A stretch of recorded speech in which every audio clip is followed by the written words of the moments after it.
2, 1, and we are live in the present tense with Sam Stewart on 91.7 FM of WNJR Washington and online at WNJR.org. Hope everyone is doing well on this Thursday night. It was a beautiful day in Washington, Pennsylvania, and we're bringing to you a great show tonight featuring one of the most interesting and fun guys we have here on this campus. Tuesday night, we had a show featuring Dubjay Baseball. Drew, Garth, and Nate Hess joined the show. That was a great one. Dubjay Baseball opens up Saturday at Baldwin Wallace. And let's go ahead and meet my guest tonight. My guest on the show tonight is a defensive back from Hudson, Ohio. Everyone, welcome on the show tonight, Ben Coates. Ben, how you doing tonight?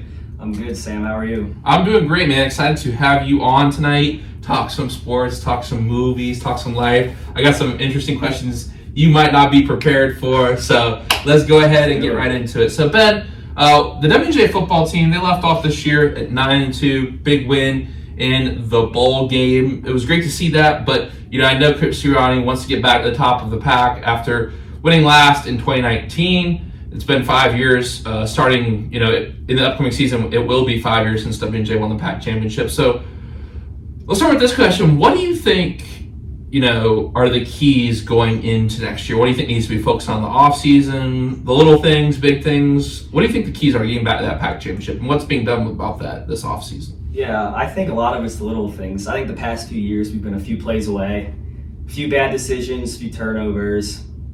I think it's just little things I think we got to lock in. I think we got to be more of a family. I think like in the past few years, I know Coach Sirianni's hit on it. We've had a few clicks and people are kind of spread out. So I think this year we're focusing on a lot more team bonding, doing a lot more things together, and just focusing on little things. Now, what point are you at right now in the off season in terms of strength, conditioning, drawing up plays? What's going on right now for WNJ football? So we just have lifting and running with Coach Garda 5 days a week. He does a great job. He really knows how to get the best out of us and has specific workouts designed for everyone. He's got target goals, so it's just what we've been working on recently. Now, you guys obviously had a big change this year, multiple big changes.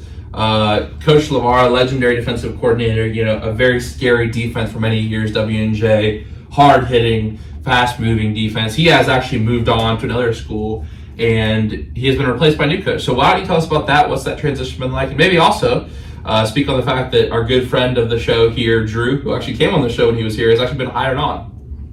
So I think Coach Bovich, the new defensive coordinator, he was the special teams coach and linebackers coach. I think he's going to do a great job. He's been here for years. He went here. He's worked with Coach LeVar the past few years on putting together the defense, what plays to call and such. I think it'll be a pretty easy transition for him and the rest of the team because just everyone's so comfortable with him. And then having Coach Drew there is just great. I mean, he knows a ton about football. He's always meeting with the guys. He's like one of those coaches that just really gets along well with the players. He'll eat lunch with us, and he's just a good guy to have on your team. Yeah, for sure. And I love the energy he brought to special teams this year. Obviously, another good friend of the show, Zakai, made a lot of good plays last year on special teams. But the whole special teams unit, like one play sticks out particularly in my mind. There was a block punt.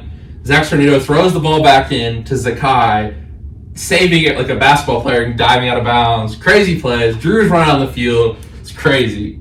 But I agree with you. That's a great guy to have on the coaching staff. So electric on the sidelines. Yeah, he really is. You love to see it. But Ben, we got to get to know our guests on the show, get to know them at a personal level. So I'll go ahead and ask you, when did you fall in love with the game of football?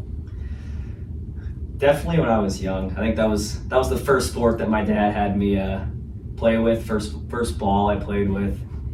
And my dad's a big football guy. I mean, it's his favorite sport. I was always watching it with him. I was going to Pitt football games when I was a few months old. So I would say when I was younger, I loved to play flag. And it really comes from my dad. He's just a big football guy. Did he ever coach you? Yeah. So he coached me until I was maybe about 10 maybe.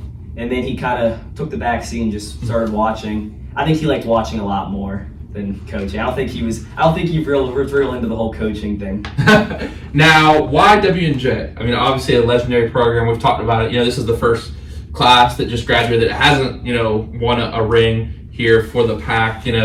Success for many years here, and I know you guys are trying to bring it back, but it's a long and successful tradition here at W&J. Why did you choose to come play for the Presidents? A lot of it was my family's from the area. I got a ton of family nearby, grandparents, cousins, aunts, uncles. But also a lot of it was Coach Sirianni. He's a fun guy to be around. He's a great coach, and a lot of the coaching staff. It really just felt like a big family here, and I want to be a part of that. No, that's awesome. What do you feel like football has taught you in your life?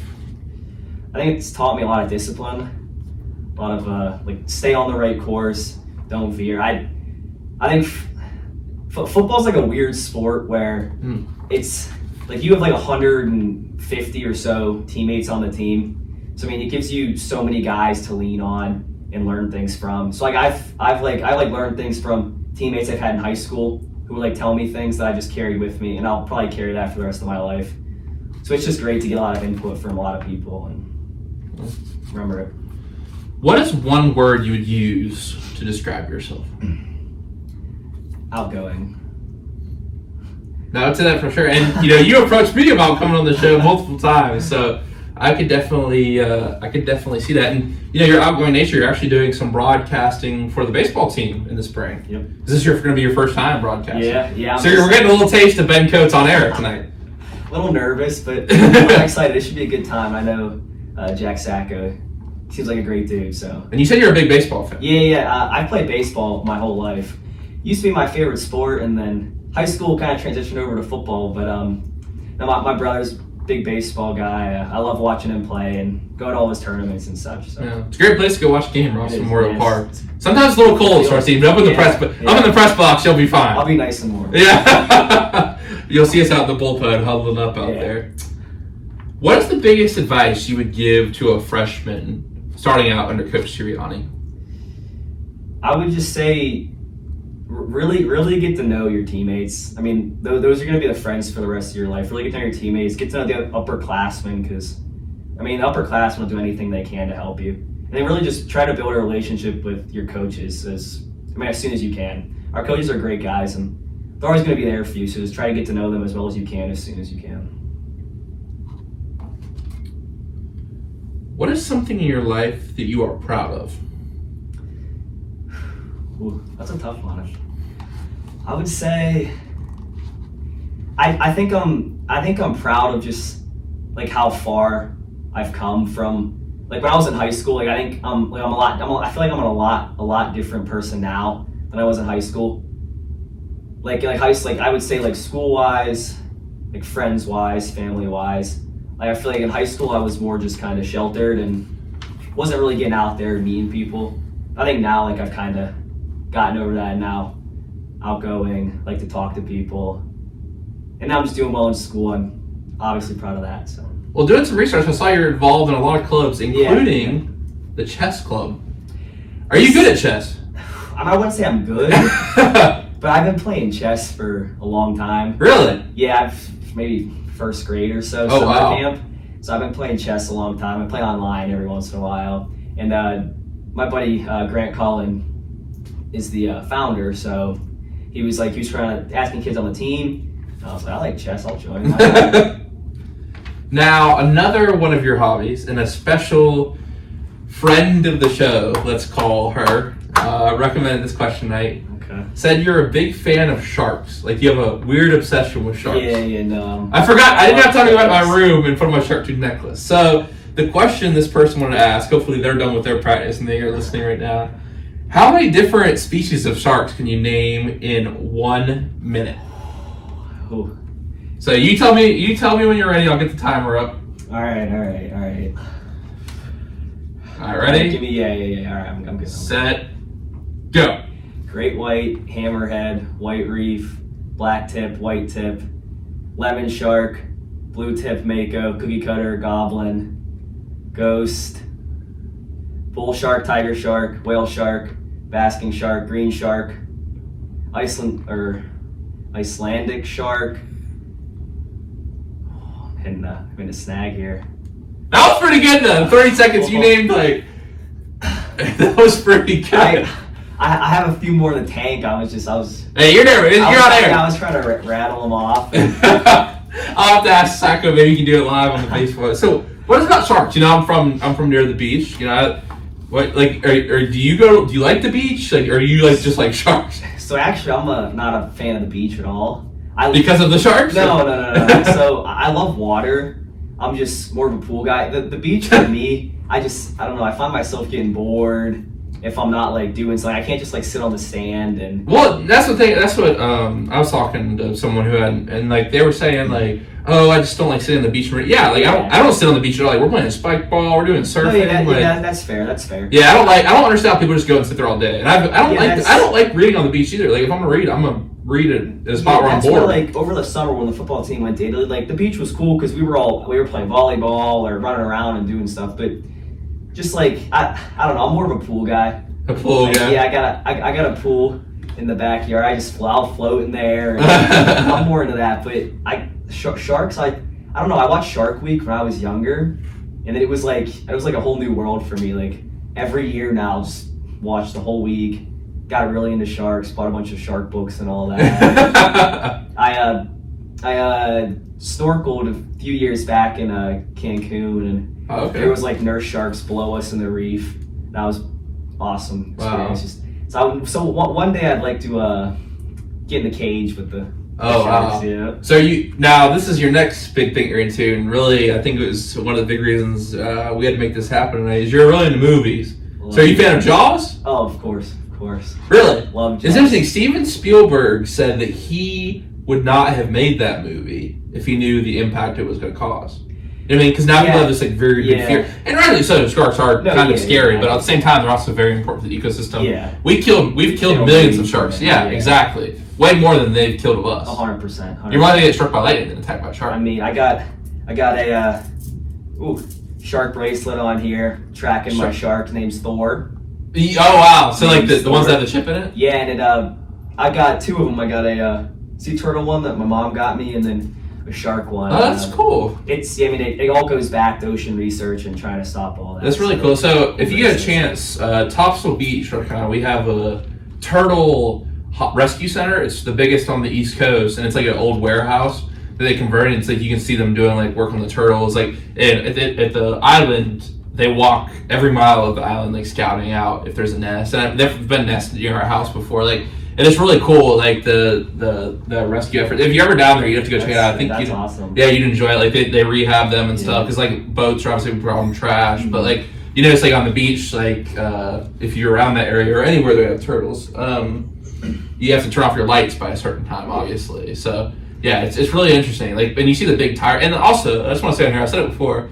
But don't be an idiot and dig a big hole in the beach. That's terrible for the turtles. It is. You're because right, they go in there and they die. Yep. Can't get out. Yeah, and don't leave your crap on the beach at night either. Yep. That pisses me off too. Yeah, I mean, I love ocean animals. Really? Yeah. That's awesome. So, which is your favorite? Is it sharks? Oh yeah, sharks. Yeah, I like dolphins. I like dolphins. See dolphins. Yeah, so I like dolphins. Dolphins are cool. I love dolphins. Yeah, those are cool. So you're a big fan of Finding Nemo? I mean, I like Nemo. Yeah, I like the movie. I don't know. It's between that and Cars for me. Cars is a good one. Cars is a good Disney movie. I think I like Nemo more because I'm more into ocean life than Cars. Yeah. But no, I mean, both great Disney movies. They are great Disney movies. Can't go wrong with I went to Sydney this past summer, and we're to always making references to because that's where the movie took place. It's supposed to be Anemone. But you are a big movie guy, so in general. I heard this the guest I've been referencing earlier. She told me that you don't pause movies. No. It's not even for a second. No, I gotta watch that through. What if you have to go pee? Is that okay? If it's not in the movie theater, then yeah, I can pause. I'll run to the bathroom. Okay, but no, I'm gonna watch an hour of this and finish it later. No, absolutely not. Absolutely not. Nope. So what's the rationale? It's kind of. I watch a lot of movies with my dad, and he's just kind of like that. Like when I was younger, we can't pause movies. We're watching them the full way through, so he's kind of like that. I think it just kind of rubbed off on me. Where if I sit down to watch a movie, I'm not moving. So I'll consider this, and obviously, sometimes I really don't have much time to watch movies right now with everything with this and school, whatever, but baseball. But I feel like sometimes during the school year I can't sneak one in, but I can only watch for it. You know what I mean? It's tough to find 3 hours. That's why. That's like during the school year I don't watch so many movies because I can't. I'm not. You can't pause, and that's really interesting. I could do it with shows. I respect it though. I respect it because I feel like that's how the artist intended it. Yeah, like it just feels weird if I'm splitting a movie up. It doesn't feel right for me. I'm really big into miniseries. Have you seen The White Lotus? I saw the first season. You should watch the second season. The first season was crazy. The first season was really good. Yeah. I like Big True Detective, and the first season. I need to watch it. We talked about it. That's Matthew McConaughey, right? Yeah. I need to watch that. I read Matthew McConaughey's book. Have you read it? I don't think I have. No. It's good. You should check it out. It's really good. I'll have to. I'm a big fan of him. Interstellar and. Oh yeah, Dazed and Confused is probably my favorite. Yeah. I love Dazed. All right. That was the original. But yeah, if you like him, you should check out his book. Yeah, I think that. White Lotus is really good. It keeps the characters in balance. Yeah. Have you gotten to the Yellowstone universe? I haven't watched Yellowstone. I watched 1883, 1923. I haven't, but so Zach's my roommate, or I guess suite. We're in like the same suite. You know what I mean? Yeah. Separate room. So, but he's big into all that. So I'll overhear it sometimes, and he loves it. You should watch 1883. Because I'm more into miniseries. I don't like the shows that go on forever. You know what I mean? But.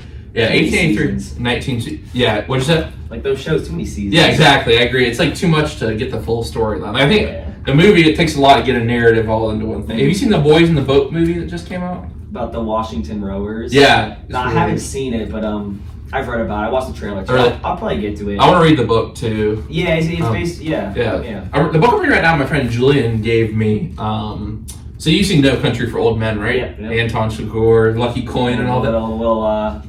What's his weapon called? It's like a hydraulic cow gun. It's called like a cow gun. It was used to like kill cows. That's like in a meat pack. It might be the coolest weapon ever used in the craziest. Or his machine gun that's got like a silencer on it.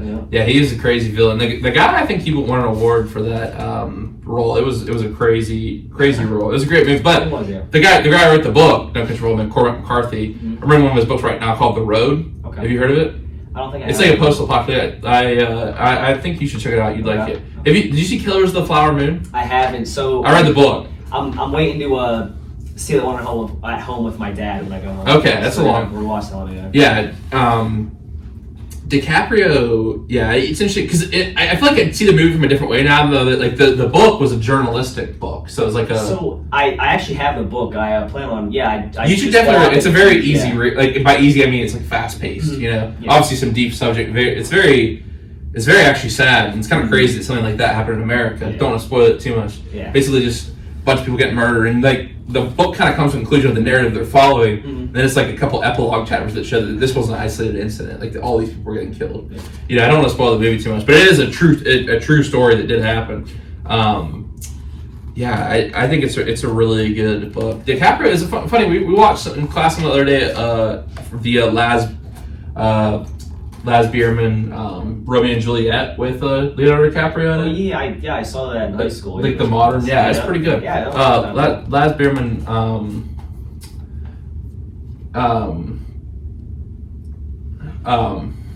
I think I wanted to ask you this question when we're right though. If you had to have someone direct your life, who would it be? I might say Baz Luhrmann just because he makes these kind of movies with these big scenes, colorful scenes, and I think to kind of describe me as a person like big, solid like set pieces like that I really like.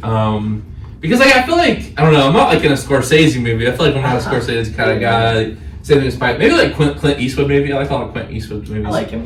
Did you see The Mule?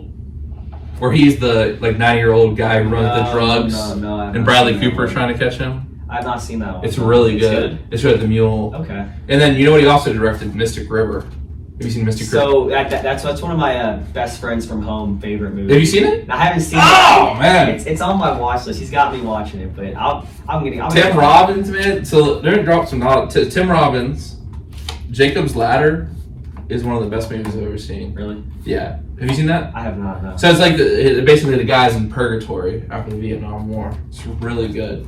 But I'm talking a lot about movies I've seen. But what's your favorite movies of all time? I can't even say one for you. I mean, I got a list here. Dark Knight, number one. That's number one. Yeah, number one. I don't think anything's ever going to beat that. Christian Bale's the best Batman. Heath Ledger is unbelievable. So, did you like the Batman with Robert Pattinson? I liked it. I thought it was good. It's a different kind of Batman. Though. It's a darker. I think it's more neo noir kind of like. Yeah. He's not a badass. He's just a detective who's very smart. It felt like Batman to it. If that makes sense. Yeah, it felt like I feel like the Dark Knight is very just like explosion kind of Marvel type superhero. It definitely like is. if you read the Batman lore and play the video games, he's more a detective than a kung fu. Yeah, no, for sure. Master. I liked it. I don't think Heath Ledger is so good. Yeah. Now Dark Knight was unbelievable. Now is Heath Ledger better than Joaquin Phoenix? Yes. But I feel like also that's a different kind. That's more psychological. I don't know. I gotta say, I think that I don't think maybe it's apples to oranges, but I like the Joaquin Phoenix interpretation more. So I liked the joke. Have you seen The King of Comedy? Yeah, of course. So that's that it's like the same vibe I got with. Well, it's funny because De Niro is the Joker type figure. He's the comic who's been rejected his whole life. Yeah. And then he's I believe it's Morty I forgot what the comic's name is in the. I don't remember. Yeah, in the Joker, he's in the opposite role. He's not the failed comedian anymore. He's the host. It kind of felt like I know it wasn't like a sequel, but while Taxi Driver and King of Comedy. No, But when I was watching the King of Comedy and the Joker, it felt like it the way I pieced it together in my mind was like King of Comedy was first, and then now the Joker. Well, you watched the Joker and you read the Wikipedia, he's commented and saying that was one Taxi Driver and that was his inspiration. And King Comedy's interesting. I think King Comedy kind of has a happier ending because the guy goes on to become successful and stuff. I guess so does the Joker. But I think the other guy's a little bit more likable than the Joker, I would say, in King of Comedy. No, definitely. Yeah, for sure. He's like a nice guy. He's just down on his luck. Although they do kidnap the guys. Spoiler. It's been out for a long time. But you're right. So, Scorsese... you seem like a big Scorsese guy. Christopher Nolan's my favorite. Christopher Nolan. Interstellar. Dark Knight and Interstellar are my two favorite movies. I really need to watch Inception. That's I need to watch it. I like Shutter Island. That's a great movie. Shutter Island's great too. Yeah, I mean Wolf of Wall Street, it's good, but I don't think it's Scorsese's best. I don't like. There's that cult around that. It's like the frat boy kind of It was a good movie. I just didn't. Jordan Belfort. I mean, he even says he was not a good guy. Yeah. And what they depicted in the movie wasn't even the worst stuff that they did. You have to read it. He actually has a podcast. He's a very smart guy, Jordan Belfort. He's very intelligent. But he was I was a terrible person. It's not you don't want to be like him. You know what I mean? And I think you can see that through the end of the movie. It's although that scene with him and Jonah Hill, they're one of the funniest scenes I've ever seen. Speaking of Jonah Hill, War Dogs. We're talking about great movie the other day. So, all right, but I don't want to cut you off from the list. Dark Knight number one. Interstellar number two. Interstellar's number two. So this is a top 5, top 3. I have the Letterboxd app. I appreciate. I don't want to cut you off, but Interstellar, why do you love it so much? Because I have thoughts. I do like it, but go ahead. So I love McConaughey. I think he was great. I love the story. I kind of like the whole sci-fi planet storyline. Hans Zimmer did a great job with the score. I mean, I'll just listen to that score when I'm bored. I guess I can't really explain why I love it. So I think it was really well acted, well directed. Yeah. It's one of those movies that I feel like while you're watching it, I get emotionally attached to, and then when the end comes, you're just you get this when the emotional scenes happen throughout the movie, you feel them. Yeah. And I feel that when a movie has that, it's a good movie, because I'll watch movies where they're supposed to have those emotional, dramatic scenes, and I'll just be not doing anything. Yeah. But Interstellar really did it. I thought that too. The only part I think that keeps it kind of out of my top favorite movies is it's kind of hard to understand. The science behind is definitely hard to understand. I'm still confused on the whole thing. So Neil deGrasse Tyson actually wrote a book about it. So I watched a YouTube video about someone trying to explain it, and so it's basically time travels at different speeds and stuff. Yeah. And it's very. I think that part. There's this part you. I hate to say it. There's kind of a part you gotta just be okay, yeah, I trust that really happened. That's what Neil deGrasse Tyson said it's realistic though. Yes, I had this YouTube it was some professor was explaining how a black hole, if you flip it upside down, it would look exactly how they depicted it in the movie. Yeah. I mean, you kind of get you're just like, okay, this science stuff happens, and then he's back with his daughter. Also, spoiler. I feel like for like the people that really understand that stuff, and they probably appreciate it way more. But it's still a really good movie, though. I love that movie. Yeah, it is a really good movie, though. Movie. The director of Dune just called Christopher Nolan the most influential filmmaker. Yeah, all time.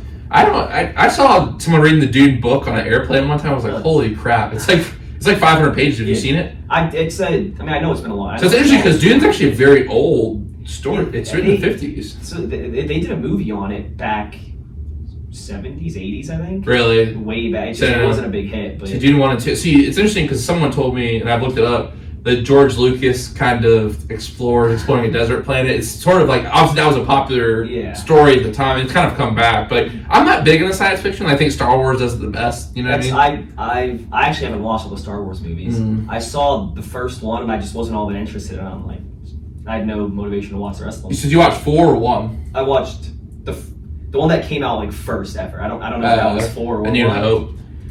Yeah, I mean, I think also too, like, there's so much Star Wars content now. It's a lot, like the sequels and stuff. Like the original is peak cinema to me, but I understand like there's so much like Star Wars. It makes it feel like I think people love those movies so much because it was only 3. Yeah. Even now, there's like the Mandalorian movie coming out and like the Rey movie. Like no one cares about Rey. My brother's a big Star Wars. He loves Star Wars. Yeah, we've got into it on here about Star Wars several times, but like you like the Marvel things. Like I think there's a general like. Kind of consensus that like you're trying to keep these narratives going. Like when's there gonna be any original movies? You know what I mean? Like, I like the original thought. Like obviously, did you see the big news? Quentin Tarantino is coming out with his 10th and final movie in 2025. I knew he was in the works of something. So it's official now. I saw it. 2025. It's called The Film Critic, starring Brad Pitt. Yep. Yeah, I did see that. Yeah. So are you a Quentin Tarantino guy? That's an interesting. I mean. Pulp Fiction's classic. I don't think it's his best. I don't even think it's his top 3. Yeah. What do you got there? So I think his best 3. I'm gonna go 1, Django. That's Django is just like that's in my top 3. The idea of the bad guy getting his due is prevalent through all the Tarantino movies, but really satisfying in Django. But also like this idea that he uses this classical like, archetype of a hero in that movie. It's just so rewarding.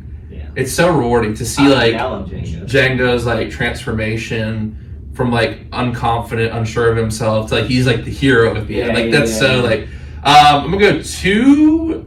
I'm gonna put Reservoir Dogs.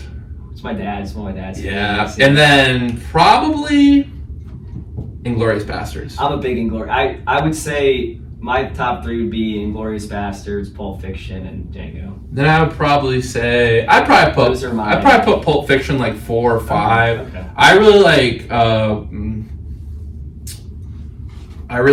I'm completely blanking right now. Kurt Russell, Death Proof. Death Proof. That one. Really, you should watch it. It's good. It's so they made Richard Rodriguez and Quentin Tarantino made 2 it's supposed to be like a B film, like 2 B films. Like there were.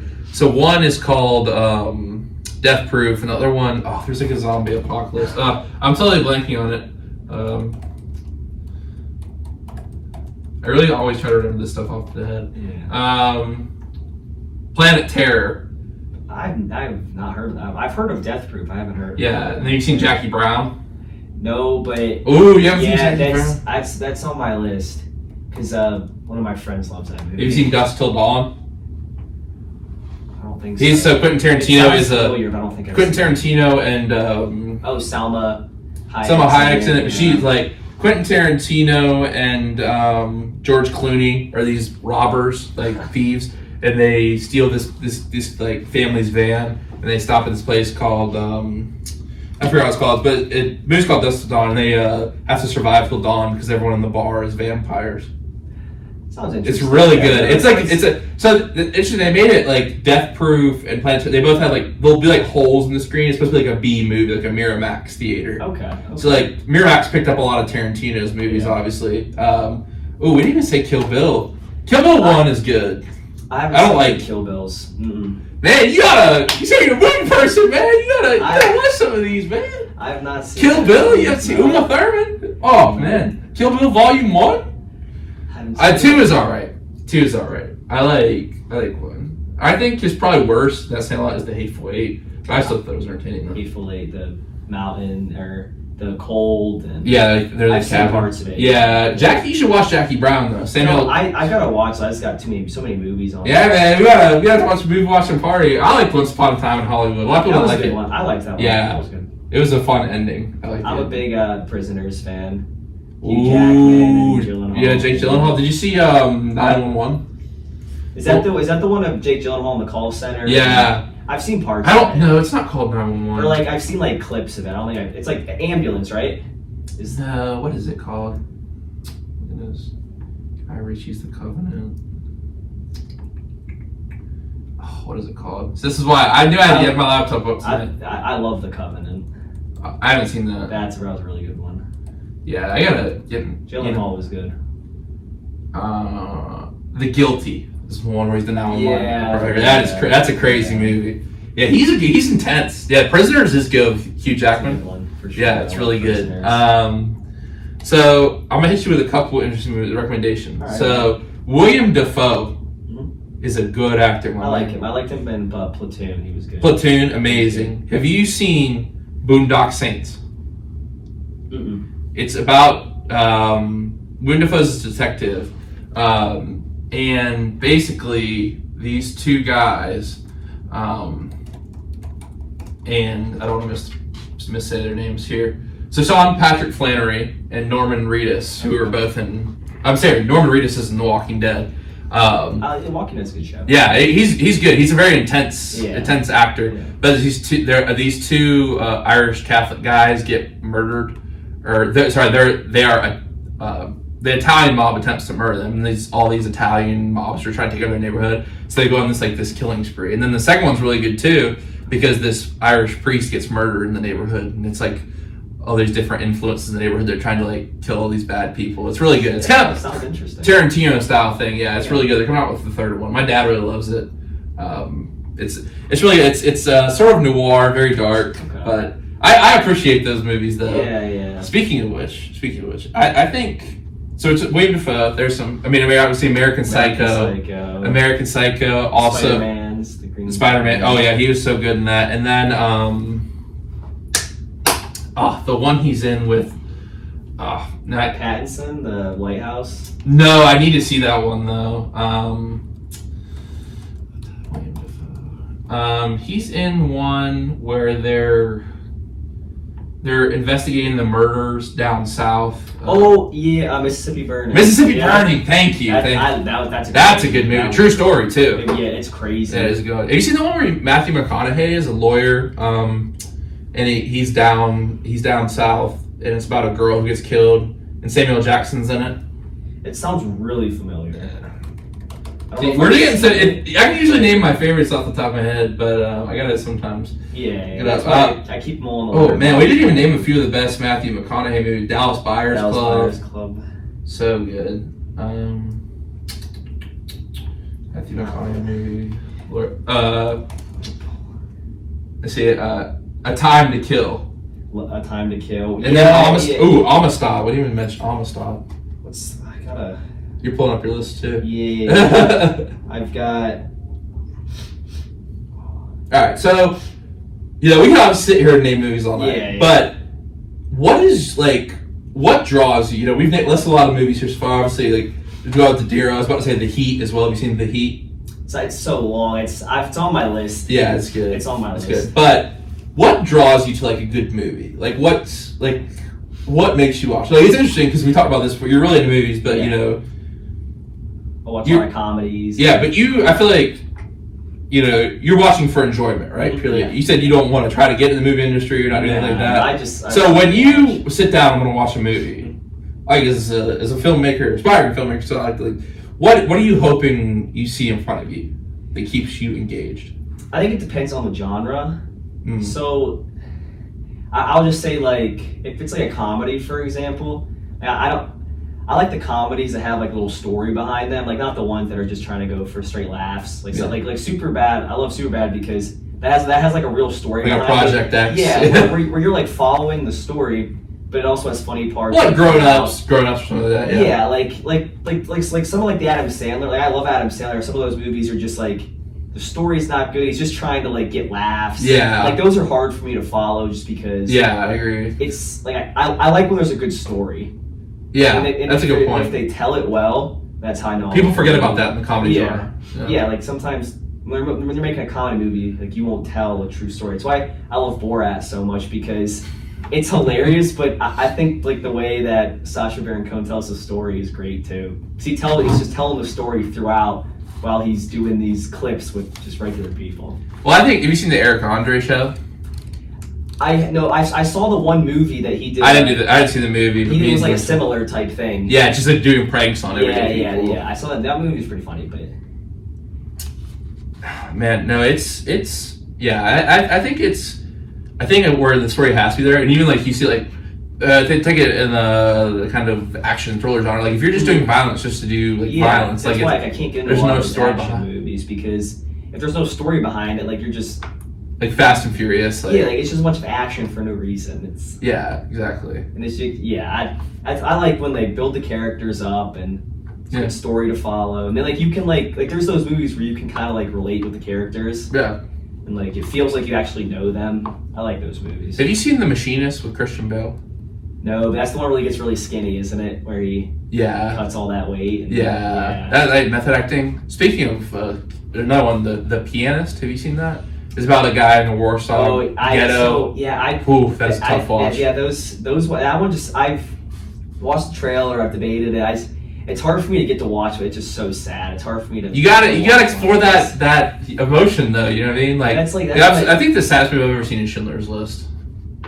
Have not seen. I can't like man, you gotta expand your horizons, my man. I like watching like those war movies like Saving Private Ryan. Yeah.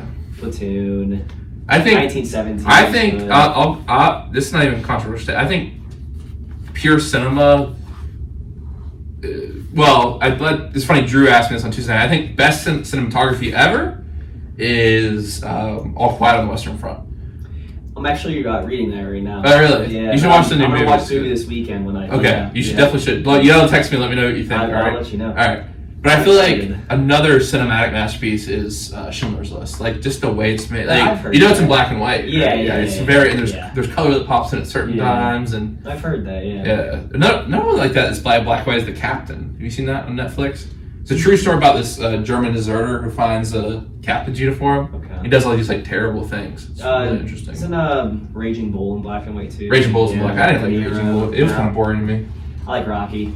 Oh yeah, I mean like the boxing movie movie. But I think you should check out The Pianist. It's really if you appreciate good acting and method acting, and also a true story. Who's in that? On A, right? A's. Oh, I gotta look up the guy. I'm blanking on the name. I think he had a long name, so I don't want. It's. So his name is the guy Adrian Brody. Adrian Brody. Yep. Yeah. Adrian Brody. Yeah, I like him. Yeah, but that's a true story though as well. Yeah. Really good. Yeah. No, great discussion about movies. What do you want to ask you though? Who's your favorite musical artist and why? Eminem. Yeah. So you're a fan of 8 Mile? Of course, love 8 Mile. It's probably Anthony Mackie. I mean, in my opinion, it's the best movie of that kind. Like with I was going to say best movie soundtrack. I was about to say, you see that new Spider-Man Across the Multiverse, Metro Boomin. I have not seen those. Oh man, those are actually good. Miles Morales. So my brother's trying to get me to watch them. Yeah, you gotta be like going back, write down all these movies I'm giving you. I'm listening to yours too. So I got a lot on my. It's just I track all my movies and if like I've seen like 400 movies, but it feels like I still have like.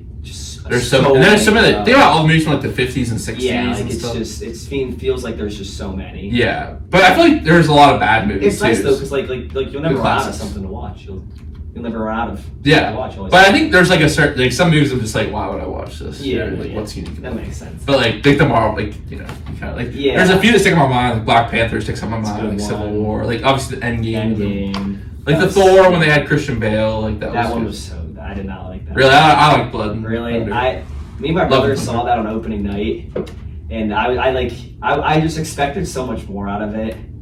Because I liked Thor Ragnarok a lot, and I was like expecting to like it as much as I like Thor Ragnarok, and I was just like, I didn't love it. I think my favorite is I don't know. There's a lot of good ones, obviously, but to me, Black Panther is just Chadwick Boseman story. And Michael B. Yeah, he's great. Michael B. You didn't like it? I love Black Panther. Okay. I love Chadwick. And he's great. Michael B. Jordan, like, it was so good. So good. It's a good movie. But Eminem for sure. I've been listening to him for so long. It's funny, I name dropped him on Tuesday because I think he needs to stop making music. Like, his last show. Music to be murdered by. It's like so corny now. Yeah. He's like trying to be different, but like the Marshall Mathers EP, like it's unbeatable. So it's just unbeatable. Now he's just like an old guy with the clouds a little bit. Yeah. That's just my opinion. Maybe you disagree, but like it's valid. Music and like when he was like in that garage and he was like, "That's an awfully hot coffee pot." It's just like, bro, what are you doing? Yeah, that's valid. The Disney Drop the Machine Gun Kelly was good though.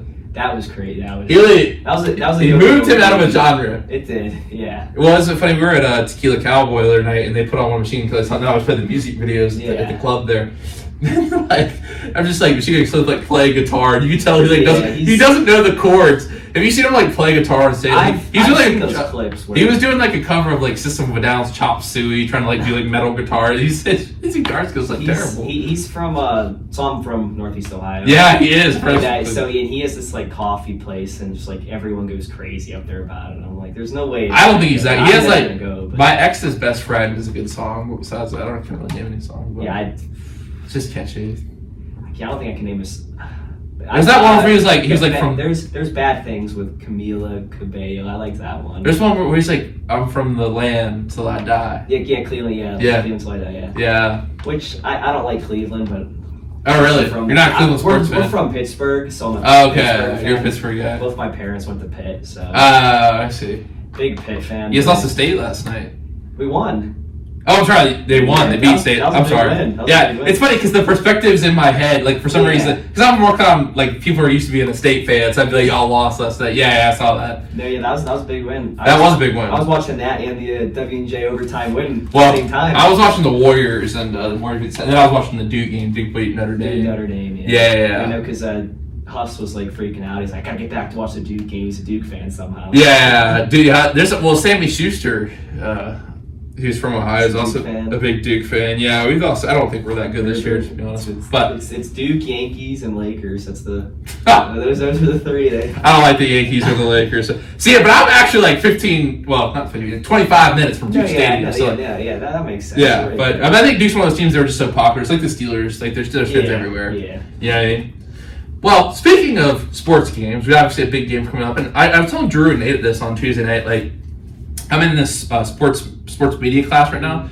So it's funny that I wish I kind of taken this class earlier because it's like the stuff we talk about here, like the philosophy of sports. Yeah. I talk about why people watch sports. We've been talking about that for a while, but like kind of some theories of that on Tuesday.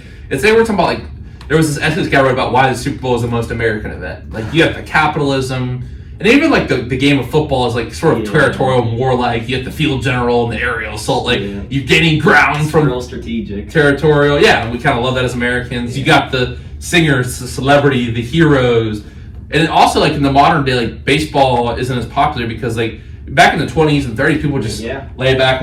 Football is very timed. There's time to run each play. There's time, for the halftime show. There's time for this. There's time and everything's blocked out so precise. Yeah. And it's there's a very rigorous counting system with it, and there is in baseball too, but in a different way. And they got the new pitch clock. Pitch clock. They're trying to make it more like. But that's a different conversation for a different day. Yeah. But why do you think so many people like? It's funny because my girlfriend, she didn't watch the AFC NFC game, but she's gonna watch Super Bowl. There's plenty of people like that. Like they might not, they're not watching the Chiefs 49ers in week, 2, 3, week 4 during the season. Like they're not watching Titans Jaguars week 5. Much less random other games throughout the season. Yeah. In addition to that, they're not watching the AFC NFC. But we all kind of come together as Americans for the Super Bowl. So why do you think the Super Bowl is this kind of event that's like? I mean, it's like, because I'm sure people in your life is like, the whole running like joke. It's like, oh, you have that person who's like, what's the yellow line mean? And like, what's person when's the halftime show start? It's like everyone gathers around the TV, watch the Super Bowl. It's like Thanksgiving or Christmas. Mm-hmm. So why? Because it's not a pure football thing. Yeah, I don't know if I have a clear answer on that. I just think I feel like I don't know if this is true, but I feel like football is the most popular sport in the country. and yeah. so I think it's just something about how it's the biggest football game of the year that people like. It's almost like people feel like they need to watch it, where people are like, it's like a need, like they have to watch it. It's like a cultural event. Yeah, they're like gonna miss out on something, or they're not. Yeah, I don't know. Well, here's an interesting point too: is that like say that I love the NBA Finals, although last year was kind of, but it's like Jokic is the most anticlimactic like superstar. He just wants to play with his horses. Yeah, I don't like the Nuggets either. I do like the Heat. I like Jimmy Buckets, but there wasn't. I don't feel like there was a big storyline coming into it. I am a basketball fan, but like we played basketball right before break. Yeah, that's right. Yeah. We got some dubs. We got some dubs. Yeah. But like in baseball, same thing. The World Series is crazy. You gotta watch the World Series, but those people don't go watch those series. You know what I mean? Maybe they'll watch Game 7, but probably not, because like you have the build up. Like football is just one night. Yeah. And everything is it's like kind of like a night out with your friends. That could be a part of it. It's one night. Yeah. And the game starts at 6:30. And like everyone else is watching. At 9:30 or at 10, the game's gonna be over, and the season's gonna be like, you might have like a game 1, a game 2. You know what I mean? There's so many like different things. Like that's why I love NHL playoffs. They're watching the Penguins because 7-game series in the playoffs. Yeah, some people like. But I think if you're a casual sports fan, you like the one game. I agree. That's not speaking for everyone, but probably because if you're not gonna have the energy for 7 games. You're not gonna want to tune in on a Tuesday night at 8 o'clock when you exactly the next morning. Like it's kind of a cultural event, especially now with the Taylor Swift thing. Like, I was trying to get some opinions from them on Tuesday, but we ended up talking about other things. Like, I'm sorry, y'all. Like, the Super Bowl has never been about football. It's about the commercials. It's about the half. Like, it is about football partly, but that's not the full story. So I'm sorry if Taylor Swift is going to be on the TV for 30, 35 seconds a minute. That's going to kill you. It doesn't. I mean, it doesn't really bother me. I think it's silly how people make a big fuss over it. Yeah, like are they showing her a lot? Yeah, but she didn't ask for it either. Yeah, like I don't have like that big of an issue with it. It's I mean, and everyone's like, oh, the Chiefs. Like, we hope the Chiefs get beat. Like, I don't want the Chiefs to win, so I could care less about the whole Taylor Swift. I don't know. Like and the thing is, Travis. It's funny. We're actually going to get to the game here, but Travis Kelce is this like star player. That's just like America. Like, there's been stars in other sports that dated other stars. You know what I mean? Like, it's not like I think I saw something on Twitter right before I was walking here. Like, Odell's going out with Kim K now. You know what I mean? It's just like something like talk about athletes and celebrities in society, but like I don't know. We'll have to see what happens here. I think the thing with the Super Bowl is it's like also like I think you made a good point, like the social expectation. Like, oh, you're not watching the Super Bowl. You know what I mean? Like, even though like a lot, I guarantee you ask like a person like name 3 players on each team, they're probably not going to do it. Probably Travis Kelce, just because, and probably Patrick Mahomes.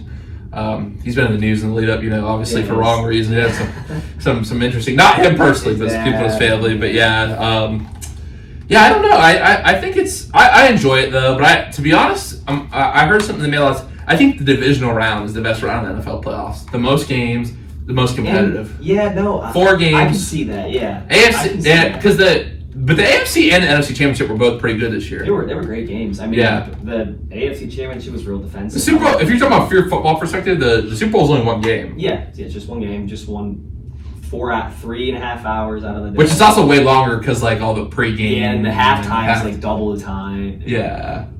Like they're, you know what I mean? They're doing. We were talking about in class. They're doing a special Nickelodeon. Like how they did. Yeah, but I don't know. It was actually pretty funny. Like we were watching it. It was like they did a job explaining to kids and stuff. They did a Toy Story one with the Jags versus the Falcons. I watched a little bit. It was like the AI London or something. Yeah, it was purely AI. It wasn't even just like projected on the screen. It was like all the players were AI. It was pretty interesting. It was. I saw some. That's bro. You can think about it, it's crazy. We're definitely progressing. Technologically. Yeah, it's pretty crazy. Very quickly. Well, they had a trailer that we watched that was I'm really glad I'm in the class. It brings a lot of points to show, but we saw this trailer. It's like they have 3 sky cams, 5 closed vision cams. They actually, for the first time ever, they put 4 cams in each goalpost, so 2 on each. Well, no, the goalpost. The goalpost? Yeah. Now they've got 1 in each pylon. They've got 165 different camera angles. That's crazy. It is crazy. Crazy. And like now you see like the ESPN analytics. Like if it's 4th and 5, the situational probably go for it. It's like ESPN analytics say go for it. Go for it. Yeah. Coach Sirianni and Dan Campbell are both like Coach Eagles and they're going for it every time. Eagles and Coach Lion. Sirianni, Coach Krebs, aggressive play callers. No, I mean the NFL coach Sirianni. Oh. But I mean, yeah, Coach Sirianni here is aggressive. Very aggressive. I like that though. I like that. The only time talking about this moving to the NFL, Dan Campbell, I don't like it. Is like I think he shouldn't have gone for it. It's one of those situations where like if he gets it, then everyone's like, oh, like good decision. But there is momentum in there. And but if he kicks the field goal and the kicker misses it, then they're like, that was a bad choice. Maybe we should have went for it.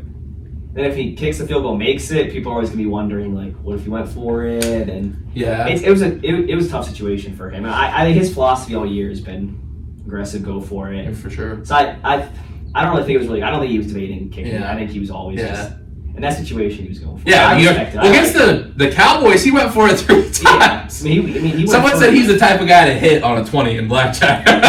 he went for it in the first drive of the game earlier in the year at their 20-yard line. Yeah, went for it. Like, I mean, but that's your style. You stick with it. You don't change up. I respect it. I was a Lions fan. I liked it. To touch on the other AFC or the other conference championship in the AFC before, and then we'll go to break and we'll obviously have a little breakdown of the Super Bowl before we wrap up. Like, I don't know what the Ravens were doing. Their game plan, they must have forgot. They must have left the book with the run plays in the car because there was no running, and then like obviously you had a lot of penalties, bad like unsportsmanlike conduct penalties with Zay Flowers, some late roughing the passer calls, like.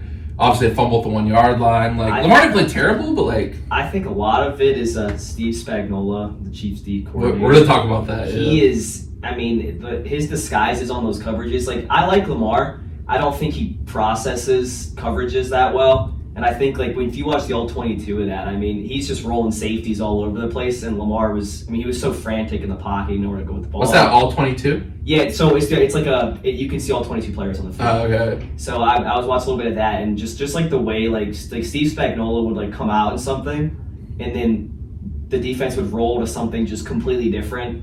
And Lamar, he just looked thrown off. Well, you saw it in that last drive. Yeah, he didn't look ready. It was. I think a lot of credit there goes to Steve Spagnuolo, and I think he got a lot of that because it's exactly what Tomlin does with the Steelers when he plays the Ravens and Lamar. Mm-hmm. Lamar, he won't let Lamar run, and he gets Lamar confused, and he gets Lamar flustered in the pocket, which leads to Lamar making bad decisions. Well, you obviously saw that beat him twice. Well, one game he didn't play. Yeah, but I mean, I think Lamar's like 1-4 against the Steelers all time. Yeah. So it's just like certain coaches know how to beat certain players. Yeah. And that's what the guys like Brady who just beat everyone, the Mannings, like year after year. Because not like they're a lot of people like don't like think about it is they're trying different things each time they play them. But yeah, great points. But we're also gonna get to the actual game itself after break. But let's give you your trivia question for that, and then we'll play some Rocky R.I.P. The great Carl Weathers, legendary actor. You know, you said Rocky's one of your favorites. Great film series. Agreed, yeah. Which city has hosted the most Super Bowls? Is it L.A., New Orleans, Tampa, or Miami? We'll get your answer after the break. This is the Present Tense with Sam Stewart, 91.7 FM, WNJR Washington, and online at WNJR.org.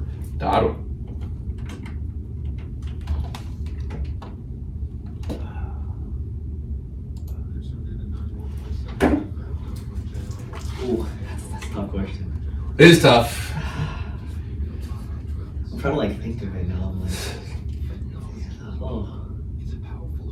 That's a good question. Thanks.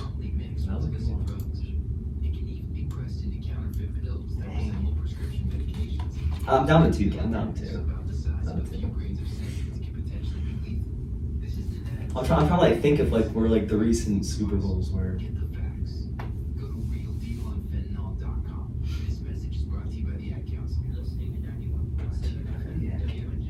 How long's the break? Like how many? We'll probably pick back up at 8:05 just because we have the news coming up in a sec. Yeah, for sure.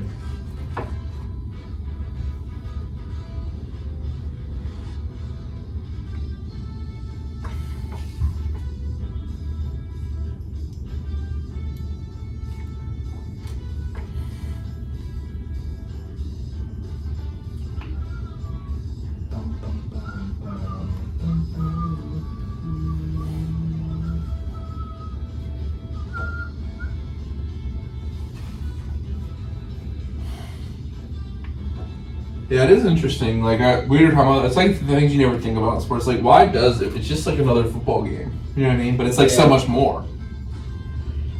I really don't have an answer. Like, if you think about it, it's crazy though, because the same hype does not go around the World Series. Yeah. In your city, if you're in your city, then it's like the World Series. That's like, I want a Pirates World Series so bad. Bro, I've been saying I didn't get to see a playoff game while I went to school here. I mean, it's a love going to the park there. I love PNC. I like the Orioles, the fact that the Orioles Camden. around. So I went to Atlanta over the summer because my brother had a tournament down there. At Lake Point. Yeah, so and we went to the Braves game one. It was like the most attended Braves game, and it was in history. It was like 43,000 people there. Yeah. It was the atmosphere was unbelievable. I went to their old stadium. Really? Yeah. I mean, they got this thing called the Battery, like outside. It's just like one street, like a bunch of like restaurants and clubs right outside the stadium. That's cool. And when they did the Chop, it was unbelievable. The Chop is crazy. It was unbelievable. I went when they played at Turner Field. Really? I want to try to get to like a lot of like that's kind of The like Nationals Park. You like, should go to the Nationals Park. It's pretty good. Nationals? Down there at Navy Yard. Yeah, it's near what they call the Navy Yard district. It's pretty nice. I want to get to Fenway. Yeah, I've been to Wrigley. I've been to Fenway. Wrigley, everyone's so yeah, nice. I've been to Wrigley. Okay. I've been to Cleveland, obviously. Been to Philly. Been to Seattle. No, never. Seattle's that pretty Mariners. Cool. I like Mariners. The Mariners. I like Julio Rodriguez. Yeah, I like their team. I used to be a big King Felix guy. Really? Edwin Diaz when he was on the Yeah. Frank the Tank. I saw that. Yeah, I hate the Mets though. I like the Braves. I'm probably not a Guards fan. From Pittsburgh. So you're from all things Pittsburgh. Pittsburgh. The Bird, yeah. Steelers would be interesting to see. We could have a long discussion about that. It's like kind of interesting. Yeah. I would start Mason Rudolph. It's tough for me because I'm a big Pitt. I mean, I've had Pitt season tickets and stuff. Like my dad's had them for like 20 plus years. I mean, the thing is, I don't think Kenny Pickett's that guy. So I'm a big Kenny. I know, man. It's the Pitt fans are. And I don't know. I'm like he hasn't played well.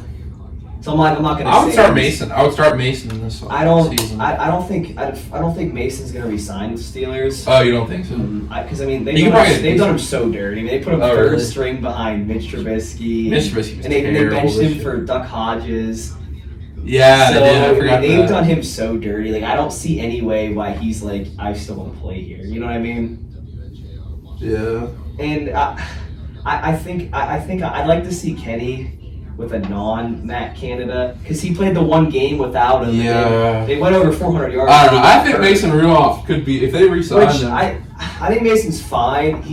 My problem with him is his accuracy. I mean, his accuracy's an issue. Yeah, Kenny's accuracy's good. He's like, and I like Mason. Like he made good decisions. And other than that bad pick against the Bills, the Steelers fans, I've had a lot of thoughts on this. Like the Steelers fans, they just expect so much. Yeah, like that's like people like Matt that we went 10-7 and lost for something. Yeah, I'm not happy about it, but the thing is, they're in the same position every year, though. Yeah, that's why they can't get a good draft pick. I can understand you get frustrated. Like people get frustrated about that, but at the same time, like the same people would be getting so much more frustrated if we lost every game and got the number one. They should have drafted Justin. I don't know, like not Justin Fields, but like maybe the year after. I don't know. You know, take someone else.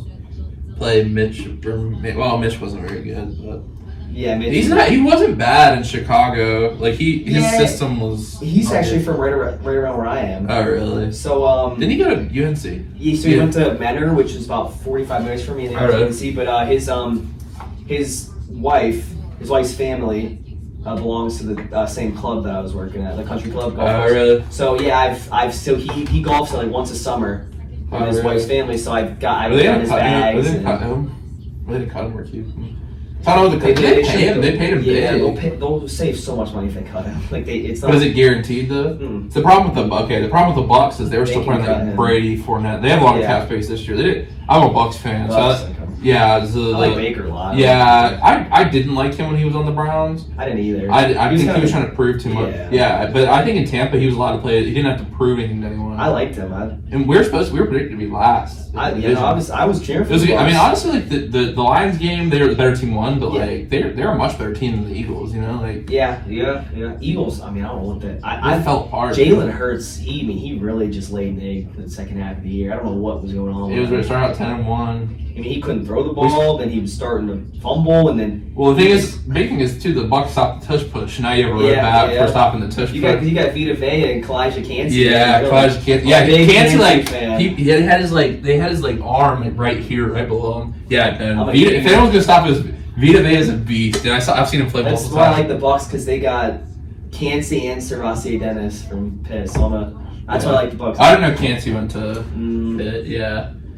Yeah, they're big Cansey fan. Levante David. He's good. Devin White isn't as good as he used to be. No, it's him and Devin Bush out of that draft class. They both. He was good when they won the Super Bowl. Yeah, I feel like neither of them were really. Well, Devin Bush was bust, but I feel like White was good the year they won the Super Bowl. I feel like Devin White hasn't reached his full potential. I feel like he still has he's better than Devin Bush, but I feel like he has something else left in the tank. Devin Bush is just bad. And we got Antoine Whitfield. He's just bad. Yeah. Oh yeah, I like Antoine Whitfield. They used to have Whitehead too. Whitehead was from Pitt. Yeah. Oh really? Whitehead was from Pitt. Now he's with the Jets. Yeah, they should have. I wish they could have kept him, because with him and Winfield back there was crazy in the Super Bowl. All right. And they had Ndamukong Suh too. Yeah. That team was crazy. The dirtiest player. We're back on the present tense with Sam Stewart at 91.7 FM, WNJ Washington, and online at WNJR.org. Today we're talking with defensive back, the head coach from the WNJ football team. Before the break, we asked him, what city has hosted the most Super Bowls? Ben, your options were LA, New Orleans, Tampa, or Miami. Your answer is? I'm going to go with Tampa. Oh, that is the fourth most on the list. So, number 1, Miami with 11, New Orleans 10, LA 8, Tampa 5. Tampa was a good guess though, because the Bucs won at home in 2020. I was in between New Orleans and Tampa, and I was like, Steelers won one in Tampa. We'll say Tampa. The Steelers did win one in Tampa. Yeah. So let's go ahead and dive into the actual Super Bowl this year. So I just want to read a few stats. Obviously, have to watch my time here, because the 2020 season. The Bucs won, but the 2019-2020 it's weird because we don't even think about this season, you know? Yeah. It's funny because, but I remember sitting at the Super Bowl party, and it was like a month, 2 months later, COVID happened, right? Mm-hmm. Yeah, crazy. So, but anyway, right before the COVID, if you can remember all that madness, and they actually said the Super Bowl was a spreader, but that was a crazy time. But anyway, 2019-2020 season, Pat Mahomes in that game went 26 for 42, 286 yards, leading the Chiefs to a Super Bowl victory. Tyreek Hill, no longer with the team, obviously, had 9 receptions for 105 yards. Chiefs this year have the second best defense in the league. 49ers, the 8th. 49ers in total touchdowns are first, and the Chiefs are 17th in total touchdowns this year. Another key stat is the Chiefs have 2.6 drops per game this season. That's the most in NFL. ESPN Analytics gives the 49ers 59.4% chance to win this game. So with a couple of stats, a little bit of history out of the way. What's your thoughts, Ben? I mean, you got a juggernaut offense versus juggernaut defense. I think it's kind of a coin flip game. I mean, that 49ers offense is that's a different animal. I saw them week 1 against the Steelers. I was at that game. Yeah, that wasn't a close game. No, and just watching how easily they move the ball up and down the field. On the Steelers defense isn't a bad defense either. I mean, they were just Kittle, Sam, Ayuk, McCaffrey. I mean, it sounds like a Pro Bowl. Get the best running back in the league. Yeah. So, I like the 49ers offense. I like Steve Spagnuolo, and I think he's going to be able to confuse Purdy. I think he's going to be able to get into his head a little bit. And I mean, Purdy's a good player. Like, he knows where to throw the ball. Yeah. I think he benefits a lot from the McVay system. Obviously. And the players around him. Well, I think it's like this. I heard an analogy on the radio the other day. It's like, you have to, if you have a really fast race car, you have to have a good driver of the car. Yeah. The other thing is, people keep saying Brock Purdy's this game manager like Brady. He's a gunslinger, I think dude. He's a good player. I like him. He's a gunslinger. He was all conference in the Big Ten. Or Big 12. Big 12, yeah. He was. I think he's a good. I don't think people give him enough credit as they should give him. I think he's a good player. He knows where to throw the ball. He throws a good ball. Yeah, he's not this like people can compare like Brady or Breeze, this like game manager. Yeah. Maybe a little more like Breeze, maybe. Yeah, because he doesn't have the arm strength. Like Breeze was kind of just a short. Yeah, but he's not like this like total game manager. No, he's like he'll make some throws. He'll make some. Everyone's like freaking out because he's not like top. He's not like Lamar or Josh Allen. And the only reason he was drafted so late is because he was small. He's small, but I mean he uses his legs well. Scrambled. He knows where he doesn't throw a lot of picks. Yeah, I don't get the hate. I really don't understand the hate on him. I think a lot of it is just like I think people want to like find a reason to not like him because I feel like the 49ers are kind of like a hated team because they're just so good. I think people try to find reasons to not like him. Yeah. Well, also I feel like people think he wouldn't. They're like if he was on my team, you know what I mean? But yeah. I don't know. I think there's a lot of different ways to think about it. Like. One, it's probably because he is like on the best team. He's also on a team that has, he's not the like Mahomes. Without Mahomes, this Chiefs offense would be. And we'll get to that in a sec. But like, I don't know. I think he does have a good defense. You always got Fred Warner, Nick Bosa, Chase Young, like all-star defense. Dogs. Like it's just. Dre Greenlaw is very good. Yeah, Dre Greenlaw punched Big Dom or whatever. No, he didn't punch him. He slapped him, didn't he? And then Troy Polamalu's nephew, Hoy Funga, at safety. Oh really? I didn't know they were related. Yeah, he's a real good player. So I like the 49ers. I don't know. Can you go into Jordan though? Michael Jordan is Patrick Mahomes. He's the Michael Jordan of football. Like here's I'm more of a LeBron guy, so. So you think? Well, Patrick Mahomes has just been on one team his whole career. He don't jump teams. He don't jump teams. And here's the reason I say this: the type of throws, the moments we've had with Patrick Mahomes. Mm-hmm. But also think about the players in Jordan's era who didn't get a ring. You know what I mean? All those great players who didn't get a ring. Like you think Josh Allen? I mean, maybe Lamar Jackson, Joe Burrow. Like those are all. It's like the way I saw Dan Orlovsky had a good way of putting it. It's. So like Josh Allen and Patrick Mahomes, it's like Manning versus Brady, and then Joe Burrow's like the Ben Roethlisberger. He's like the all right, first of all, I don't like Dan Orlovsky. First of all, so who's he saying? Mahomes is Brady and Josh Allen's Manning because he's calling Josh Allen Peyton Manning because Peyton Manning like Brady would be Peyton Manning. And then he's calling Joe Burrow the third is Big Ben. Yeah. That's an analogy Dan Orlovsky with. I don't like that analogy at all. But I think that the thing is like the way I will say that Mahomes is different from Jordan in one way. Jordan would not have thrown that ball to Marquez Valdez-Scantling. He would have been like in a different way because the way that last ball against the Ravens got thrown at, he threw it really high, so he had to run under it. Because remember against the Eagles, Mahomes was like, yeah, that was my fault. You think Mike would have said that was my fault after he dropped that ball? No. So Coach Sirianni always does this thing with Jordan. He tells us like he wants us to have like the Jordan mentality, and the way he says it is like he doesn't know who's the better player between Jordan or LeBron, but he said that if Jordan and LeBron played head to head and LeBron lost, LeBron would just dap up Jordan after the game and be like, good game. He said if Jordan lost, then Jordan would say, let's go again. And he'd just keep playing until Coach Sirianni says he'll keep playing until he either dies or he wins. And he says like that's like the mentality. Well, it's funny. A couple years ago, before he showed the majority stake in the Hornets, he saw some of them boys shooting out there. I saw that one. He walked where like he's going to suit up. He could probably still cook some of the dudes on the Hornets, but no, it's interesting. Man, not going to have all kinds of arguments for why. We had this argument on Tuesday, interesting enough, why Jordan is better than LeBron. But I think with Mahomes, like, this has probably been his, I don't want to say, like, all right, in the Super Bowl against the Bucs, like, I think it's a great performance, one of his best individual, because there was no chance they should have even been close to the Bucs in that game. The tackle, and the Bucs defense was playing so well. Yeah. Chiefs had injuries. I think if the Bills would have got to the Super Bowl, they might have beat the Bucs. Who knows what would have happened, obviously. But you can't tell. Obviously, Brady, you have Brady versus Mahomes. Brady beat Mahomes twice. That's the only guy who's had Mahomes done. Yeah. But I'll say this. In both of these teams' games, I think the Green Bay Packers had some errors. They should have beat the 49ers. They easily definitely could have. Definitely could have. I think the Lions really I think to beat the 49ers. That's one of those games where like you just want you just want a different outcome. Like if you're a fan of football, you want a different outcome. See, I don't get that. I don't get the Lions. I wanted a different outcome there.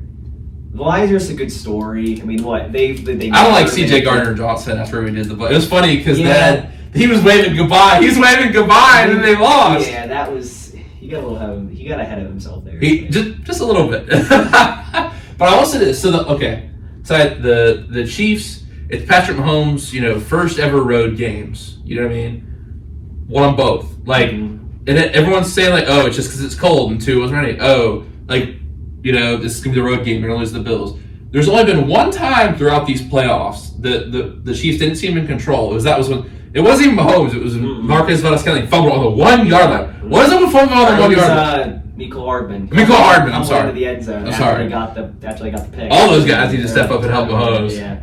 Well, that's why I think what he's doing this year is so impressive. Exactly. It's his first year without Eric Bieniemy, who's been his coordinator for a long time. Yeah. And then, I guess no Tyreek. I mean, you didn't have Tyreek last year, but obviously he went Tyreek Steele for the Dolphins. But I think it's Rashee Rice has stepped up. I like him a lot. He's a good rookie. The thing is, I was just like, if you watch Kadarius Toney's highlights at Florida, he was like really good his senior year. He's got that Antonio Brown head. I wouldn't put him on the same. Well, it's like too many similarities, right? I mean, I think there are some similarities off the field, but like on the field, Antonio Brown was good. So like, Kadarius Toney can't like. I think Kadarius Toney more like a Tavon Austin. It was like a crazy college mixtape. Like Kadarius Toney, watch his highlights from college, bro. He was cold. He's fast, and he is like AB in the sense that he's fast and good route runner. But AB can catch the ball though. You know what I mean? He was good for the Giants when they gave him the ball. Yeah, they wouldn't use him. Marquez Valdez-Scantling, like he's had a lot of drops, and he can't catch the ball. You know what I mean? Like I don't know. Like I think Kelsey. We'll have to see what happens because Kelsey is probably close to retirement for a tight end. Obviously you saw Gronk's production steady decline. Like he's really stepped it up in the playoffs. Kelsey. I think if the Chiefs win this, Kelsey is going to retire. Is he get the MVP? You think? I don't know if we get the MVP. Mahomes MVP? Yeah, it's because the problem with giving like a receiver like a tight end MVP is like for them to have a good game, the quarterback has to have a good game, and the quarterbacks usually get the awards. Yeah, so that's a good point. But like when the Steelers won, like Santonio Holmes won the MVP. Yeah, I can see Pacheco getting it. If Pacheco goes off, he's a good player. He is a good player. He's not very. He runs real hard. I agree. Someone say he runs like a cartoon character through a wall. Yeah. He's like trucking. It's hard to tackle him. It's fun to watch him run. He can move. Yeah, but Rashee Rice actually worked out with Patrick Mahomes in Texas, and they worked out together for the draft. Rashee Rice, SMU maybe or. Did he go to Texas? No, Patrick Mahomes. Yeah, he went to SMU. I think he went to SMU, yeah. So Rashee Rice has been good. He has been. We'll see. On later in the season. But the thing is, like, I don't know. The 49ers easily could have lost, but they are here. And once it comes down to one game, like, they both have the talent. It's not like one side. I think it's going to come down to coaching. I think Steve Spagnuolo's going to have the Chiefs defense ready. Yeah. Brock Purdy's young quarterback in a big game. I could see him getting a little confused back there. I think there's a tendency to leave to the 49ers. Because like everyone's like, oh, the Chiefs are down. Like obviously you do have Mahomes, but like they still have good like Travis Kelce's probably one of the greatest tight ends of all. They passed Gronk and Brady like for the most receptions in the playoffs. He's unbelievable. He's from right. He's up in Cleveland too. Oh really? I didn't know that. Yeah, Jason. Yeah, that's right. They went to Cincinnati. Cincinnati. And so I think Jason Kelsey's so funny. He's hilarious. I like him. He's hilarious. He seems like a good guy. Yeah, he does. He's like a good guy you'd want to be friends with. He does. Yeah. So, I mean, they have him, they have Rashee Rice, they have Pacheco, and the line has not been great at time, but you have Mahomes, you know what I mean? And then the defense, like Chris Jones, Sneed, Justin Reed, Mike Edwards, who was on that Bucs team when they won, yeah. Mike Edwards. Nick Boland's an underrated player on that defense. He's good. Frank Clark on the edge. They got us, and George Karlaftis. Yeah, I was about to say the Greek guy, he's Greek, yeah. He's real good. Yeah. I like the Chiefs. That's that. Are you taking the Chiefs? Yeah. You know, we got to do this whole thing. We got to predict the score. So it's hard to go against Mahomes. It's too hard. It's like picking against Jordan. It's difficult. It's like I think that's the thing too is we're really watching greatness unfold. You're watching like everyone says like Mahomes. Like that's the meme Mahomes-esque. Like there's no one doing what Mahomes has done. Yeah. The only thing I can see the Chiefs getting behind on is I can see their offense stalling out. Receivers not getting open. I can see a receiver like dropping a critical pass. I can see. I really can see like the receivers just kind of not being ready. Yeah. But if the defense is going to keep them in it. If the receivers are there, I don't see the Chiefs losing. Yeah, I mean, I could be way off. I think it's a coin flip game. The Chiefs' run defense is going to be big if they can shut down. Yeah. And I'm not saying like if you make Brock Purdy pass, it's going to be, but when McCaffrey's good, it opens things. When you have a good running game, it can really pound the ball. Like you're just run up the middle, get 3-4 yards every time. Like I mean, because the pass game's always built off the run game. Yeah, if you can get backers biting. You get 3-4 yards of run easy. You know what I mean? Every play. Safeties come up, you hit the over the top shot. You start breaking them off for like 6, 7, 8 yards. You know what I mean? That's what McVay's good at. He's good at wearing down defenses throughout the game. He's a great play caller. We'll see what. Hopefully Shanahan doesn't pull anher 28-3. Not McVay. Shanahan, No, you're all right. I missay stuff all the time on here. Shanahan is a great play caller. Andy Reid's a great play caller. Yeah. They're both very creative in the red zone. I think that's a big key in today's NFL. You have to be creative in the red zone. Yeah, I mean, the way the Chiefs when they got all those plays where they run in a circle. Yeah, they do like the pitch to Kelsey. They're red zone off. Kelsey on the option with Mahomes. Yeah, you got to be creative down there. Yeah, I don't know. It's it is an intriguing matchup, and you're always like, it's kind of a toss-up. There's certain years you don't know what's going to happen. You have the edge. I think this is, it's going to be a good game. I think it's going to be a real good game. I don't see it being one of those years where it's like a blowout, like that year the Panthers and the Broncos. Yeah, like that. Yeah, and Cam Newton. Oh, dude, Cam Newton. You know who's been really annoying about Brock Purdy is Cam Newton. He has, but he's like, dude. I saw. Good. What are you gonna say? When Cam Newton made the statement how there's not 32 quarterbacks in the league better than him. I'm like, that's just. So I saw him in Carolina back when I went with Carolina for a little bit. Yeah. And when the Bucks this was the Buck year after the Bucks won the Super Bowl, we saw the Bucks and Carolina drove down there. And he was just terrible. He couldn't throw the ball more than 30 yards downfield. Like he was kind of like RG3 because RG3 got hurt. He was basically done. Yeah, I mean, we never know what could happen with RG3. Yeah, same thing with Cam Newton. He got hurt. He got cut. Like he was good for the Patriots for like 2 games. I just think he's still a little bit salty. On he was terrible. He was terrible. Sam Darnold was starting over him. Yeah, but he gets on my nerves. And also, like, it wasn't like he never won a ring. You know what I mean? Not like he was I will say MVP, but the rushing touchdown record that Jalen Hurts passed, I think it's kind of BS because Cam Newton was like ran off like 50, 60 yard runs. Something like Hurts was just doing the tush push every play. It was like 70% of Jalen Hurts rushing touchdowns were tush push. I don't like how that was broken at all. Yeah, well, because if you see look at the highlight. I saw a highlight. It was like Cam Newton, because Cam Newton was like his were like good highlights. He'd be like hurling guys, spinning around, like open field. He was fast in the open field. But the one point in that Super Bowl is when there was a fumble near the end, and he was like, didn't dive on it. And that was that was it. That was his career. I mean he'll always be remembered for that play too. It's like Rashard Mendenhall always being remembered for the fumble in the Super Bowl against the Packers, and then he went off on his delusional take on Twitter. Oh yeah, because people were like still talking about it. Yeah, it's like same thing. Cam Newton went off on a delusional take how he could be a starting quarterback. See, the problem with podcasts, as much as I am a podcaster at heart, I do love podcasts. It's like everyone's got a voice to say dumb stuff. You know what I mean? Like it's just like. And maybe some of the stuff I've said on here is dumb, but like at the same time, like some people just get on the. I think it's also like clickbait too, like people trying to say relevant, just like trying to. That wasn't a podcast, that was a tweet. Like Cam Newton, like also stuff at his podcast, he just be saying stuff. He just be saying stuff. It really gets you wondering. Those silly outfits and stuff. You know what I mean? Like CTE's real. I mean.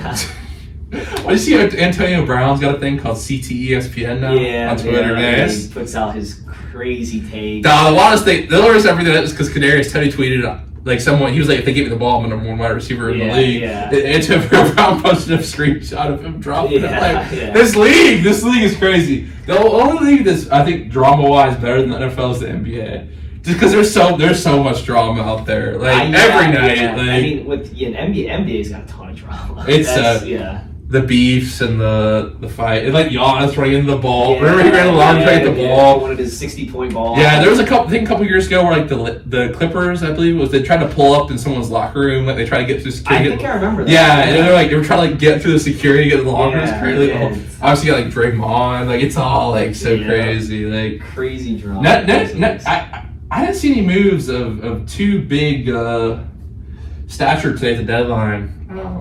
Nothing too crazy. Yeah, I don't follow the NBA like that. So Yeah, I like the NBA. Yeah, a lot of people are just playoff. NFL and NHL and then MLB. Yeah. Those are the big three. Basketball's not as big around here as it was. Like for me, back home, like basketball is huge. Pittsburgh doesn't have a NBA. I mean, and Pitt's been good some years, but like we have Duke, UNC. Yeah, and the thing is, Charlotte sucked for a lot of years. I love college basketball. Like I'll watch college basketball. Yeah, I mean it's like you only need to know the players for 1 year. It's like the same thing with the NFL now. Yeah, I mean not NFL, NCAA football now. NIL needs a salary cap bad. I mean, it's just the transfer part. Like I'm a Duke fan. So like obviously Ryan Leonard, he's going to Notre Dame. Like, yeah, it's a problem. And then we got Jordan Waters. He's going to State. Because you know what I mean? Like because now all of like the lower level schools are just feeders. If you have a good player, yeah, they're gonna leave. Exactly. Duke's the perfect example. Ryan Leonard how to break out. Yeah, guys go to Notre Dame. Like it makes it impossible for teams like that to build a team. But they also Duke. Just because I'm a Duke, I just know this well enough. Yeah. They from Texas. They got Texas's backup quarterback. Yeah, they did. Yeah. That's why I know Pitt got Alabama's backup quarterback. Yeah, it's like who could you don't get? know how they're going to be. Well, my brother, he just committed. He's going to William Mary, but like Power 5. You go Power 5, like you don't know if you're going to get to play some guy. Yeah. You think they're going to start a freshman kid or a sophomore kid or someone from Alabama or Texas? Someone who just transferred in, and it's like he's like a proven player. It's proven exactly. It's like baseball's always been big in the JUCO, but it's almost like these smaller schools are like JUCOs. Yeah, I've always been kind of interested by the whole college baseball, like JUCO. They do a last chance U baseball. So I went to an academy in high school, and we were in a league with IMG, but we were in a league with other schools like IMG. Yeah. They weren't in our exact league, but so it's kind of like that. You went, didn't have to go to school for the traditional hours. Like you went 2 hours a day, like sort of thing. Yeah. So what was interesting about that, though, is in the fall we would play JUCOs, and in the spring we would play like a JUCO baseball team. Actually, interesting enough, like even when we play them JV, like Potomac State, our JV team plays them. Mm-hmm. A JUCO team cannot play a game in the spring that does not count towards their record. You can't have a scrimmage for JUCO. I feel like I've heard something. So their team. So like when they play us, like they bring their fans and stuff on JV. I remember pitching against them. They were like yelling at me and stuff. Like it was like intense. You know what I mean? Yeah. But I think the JUCO baseball, like it really brings out the best in a lot of guys. Like because Bryce Harper was JUCO, wasn't he? Well, Bryce Harper was JUCO for a different reason. He was in Vegas and he was so good he actually skipped a senior year of high school to play JUCO. Yeah. He was that good. And he was dominant. Have you seen those videos? I've seen those clips. There's like a mountain behind their field. He hits that ball a mile. Yeah, he was throwing like 97. Yeah. Like, he was different, you know what I mean? But the JUCO is really well. Have you seen like Last Chance U basketball? I've seen the football. You don't watch the basketball one's better than the football, I think. Really? It's East LA Community College. It's really good. It's this coach. I didn't like some of the coaches got on my nerves in the Last Chance. I guess that makes them better characters. That's why I like the football. I liked the coaches. I liked the Buddy Stevens. I like the coach from EMCC, and then I like Jason Brown from Independence. I mean, he was controversial. I mean, would you want to play for them? See, the coach from LA, I'd want to play for him. Yeah. You have to watch it. You'll have to watch it. Okay. You have to watch it. You have to check it out. Let me know what you think. It's cool. So one of my buddies from home actually, so like me and all my friends in high school, we were like all into Last Chance U football and all that. Mm-hmm. One of my buddies from home actually went and played for Independence Community College. Oh, no way. Yeah, so that was pretty cool. That's crazy. It's a big thing down south, especially with baseball. Like we just play at Wake Tech, Brunswick.